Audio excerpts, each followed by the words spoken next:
ఉంటే బాగుంటుందని చెప్పి ఎప్పుడు మాకు 30 ఏళ్ళ దోస్తాన మా నాయన పడుతుంది కూడా ఆయన మాకు దోస్తు.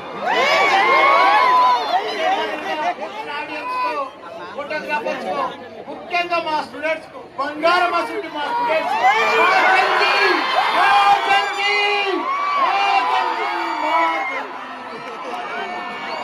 నాకు వెంకటన్న గారు నాకు భయమైంది స్టార్టింగ్ లో.